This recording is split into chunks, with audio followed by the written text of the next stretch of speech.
All right, we're going to go over the weekly blog post. We're going to ask important questions like, where's Polaris? Where's Multiple Moon? Where's ShatterStar? When's Adam Warlock? How are we going to get them? More importantly, we've got on Marvel Strike Force Twitter, we can get the Sam Wilson Captain America. I'll link you to a video in the description where we go over the kit from last week. And then I've been provided with the exclusive release of the silhouetted characters. I know there's been a lot of speculation that it could be Cloak and Dagger, it could be Maria Hill, it could be Ronan Hawkeye, it could be Spider-Gwen. But you're all wrong. It's Drax. It was Drax all along. Drax. It's going to be Drax on Drax. Get ready. I don't know about that one there. That's kind of weird too, babe. First things first, Zeke's a couple hours before the blog post says, hi all, the dev team has heard your feedback about the recent changes to the Doom Raid because it sucks. And we have been working on how to address it. While there will not be an update on this topic in today's blog, we're expecting to have some details worked out early next week. We plan on communicating to you what those details are as soon as we have them. We do appreciate your patience in the meantime. So, no addressing of the ISO 8.5. And it's not just in the Doom Raid. It's going to be inside those new daily challenges. It's also in Adam Warlock unlock requirements. So it's in multiple places that they're shoving ISO 5 down our throats. Let's get to the blog post. And there's a lot of stuff missing in the blog post. And a couple questions, and I'm hoping to answer them here today. Who's on the move? Greeting Commanders, curtains rising, the next season of Mojo's Mayhem. And this week revealing the character in the Shard Spotlight. All right, so what that's going to be is that this RTA this week is going to be Kitty Pryde. A lot of disappointment on that. A lot of people are saying, do I need to get this RTA if it's going to be Kitty Pryde? Is Kitty Pryde even worth it? The main value on the RTA Strike Pass is the number of 15s. So if you're wanting to get Doom, or if you're working on Dark Dimension 4 and you need 15s, the RTA Strike Pass is going to be, or RTA Battle Pass, whatever it's called. Yeah, you'll get Kitty, which a lot of people are disappointed about that. But the main reason to buy it is not for that. It's for the 15s. Do what you got to do. But the Mojoverse Gladiator Ring isn't the only event on the horizon, because we've got the opportunities to ready your roster from Adam Warlock's arrival. Still, nothing official on when that is happening. My best guess is that Adam Warlock will be appearing on the 28th. Jubilee will be on the 14th. And my best guess is that Adam Warlock will be on the 28th of June. Multiple men and a symbiote on the move. Star-studded blitzes and a bonus event to boost two mighty teams. First, let's turn the dial on the Real-Time Arena channel. And we're going to skip over this because we already talked about it. It's going to be Kitty Pryde. Okay. Character location updates. On June 15th, which is going to be Tuesday, a day after the Jubilee event, in a couple days, they're going to change some things. Multiple Men will be going to Doom 3-9, replacing Taskmaster. Taskmaster will be moving to Cosmic 2.2-6, replacing Kree Reaper. And ShatterStar will be replacing Scream and those horrible Arena Store orbs at the 10% drop rate. And Scream will be going to the Arena Store for $9.75. So 2 questions. Where's Polaris? And will Red Guardian be dropped to 500? Right now he's at 975. And unfortunately, the answer to both of these is not really great. On the same video that's linked in the description that shows the Sam Wilson kit is a video that I put out on June 3rd. Polaris Farmable inside of the data mine. The data mine suggests that Polaris will be available in Cosmic 1-6. The question is when? I don't know. And I suspect that they're holding on to this information as long as possible to sell as many of the battle pass as possible. Here's my problem with Polaris and Adam Warlock. Now, let's get this out of the way first. Legendary characters are legendary.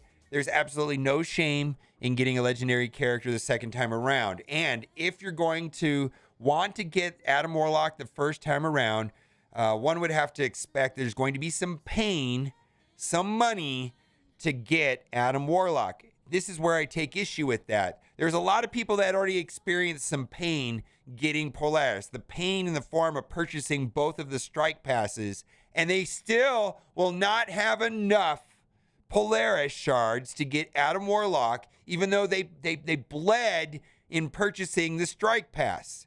I don't agree with that. I don't agree with that. And so the idea is that Polaris should be in the Cosmic 1-6. I haven't seen a data mine wrong recently, not in a long time.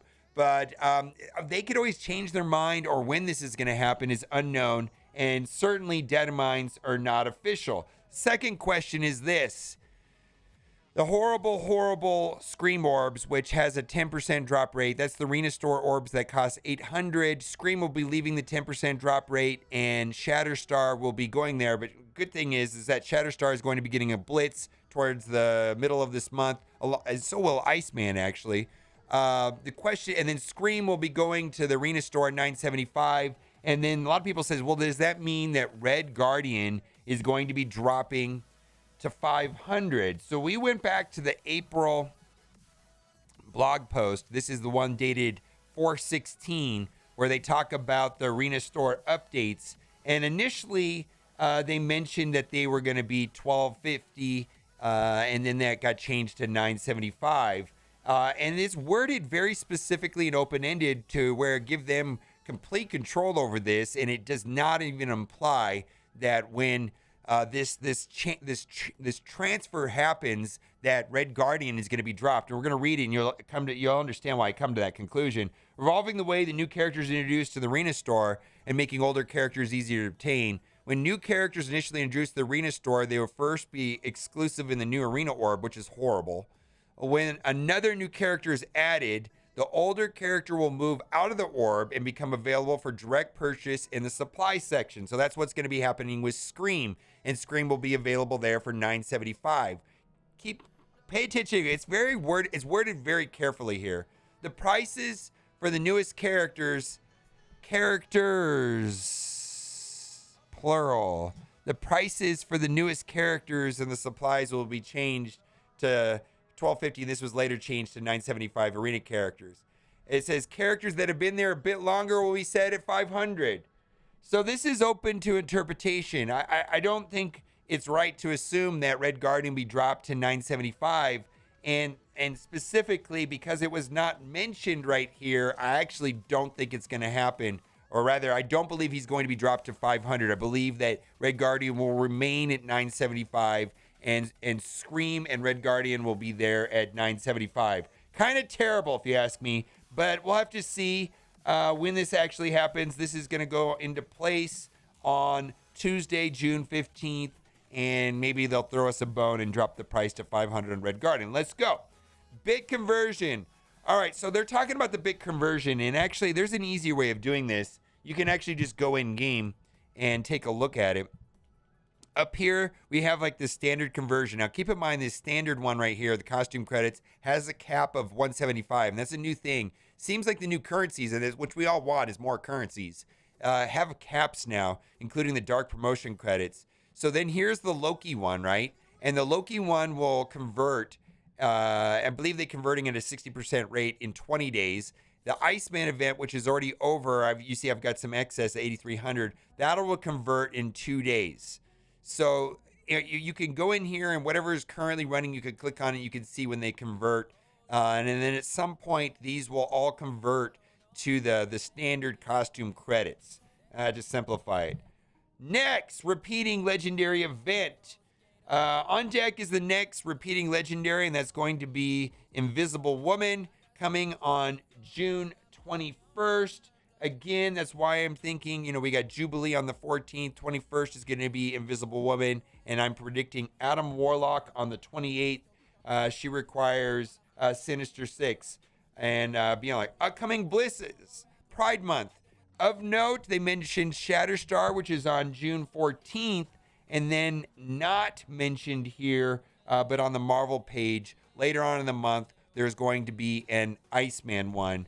I'm definitely going to be trying to get as many of the ShatterStar and the Iceman as possible. specifically ShatterStar, because him going into that arena orb is garbage. I don't like the arena orb, and I'm just going to put this out here. Right now, it's kind of a cluster right now with the War Store. I mean, I think I pulled 2 or 3, a total of 10 or 15 shards of long shot since this has happened. And I saw what they did here with this arena orb.